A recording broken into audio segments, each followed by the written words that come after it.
Virgil Zendijke dilahirkan pada 8 Julai 1991 di Breda, Belanda. Ialah seorang pemain bola sepak profesional Belanda yang tinggi lampai dan diiktiraf di peringkat global. Dianggap secara meluas sebagai salah seorang bek tengah terbaik di dunia, beliau diraikan kerana kehadirannya yang mengagumkan, keupayaan udara yang luar biasa, hantaran yang tepat, kualiti kepimpinan dan ketenangan yang luar biasa di bawah tekanan. Beliau terutamanya bermain sebagai bek tengah untuk kelab Liga Perdana Liverpool FC, di mana beliau juga berkhidmat sebagai kapten dan mengemudi pasukan kebangsaan Belanda.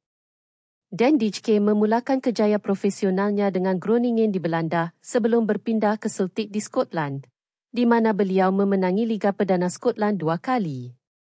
Persembahannya yang mengagumkan kemudiannya membolehkan beliau berpindah ke Southampton dalam Liga Perdana.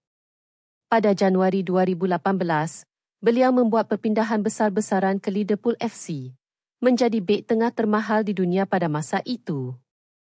Impaknya di Liverpool adalah serta-merta dan transformatif, memainkan peranan penting dalam kebangkitan semula kelab itu ke status elit. Pencapaian utama dan sorotan bersama Liverpool termasuk 1 gelaran Liga Perdana 2019-20, menamatkan penantian 30 tahun Liverpool.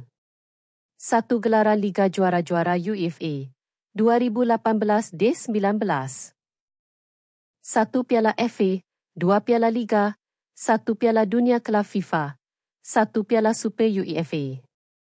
Anugerah Pemain Terbaik Lelaki UEFA 2019. PFA Players Player of the Year 2019. Menduduki tempat kedua untuk anugerah Ballon d'Or pada tahun 2019. Di peringkat antarabangsa, Zendijke adalah kapten pasukan kebangsaan Belanda.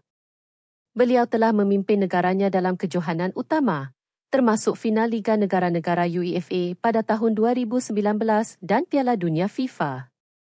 Legasi Virgil Zendijke ditentukan oleh penguasaan pertahanan, pengaruh mendalamnya terhadap kejayaan Liverpool baru-baru ini, dan statusnya sebagai gegasi bola sepak moden yang melambangkan kepimpinan, kemahiran dan ketabahan.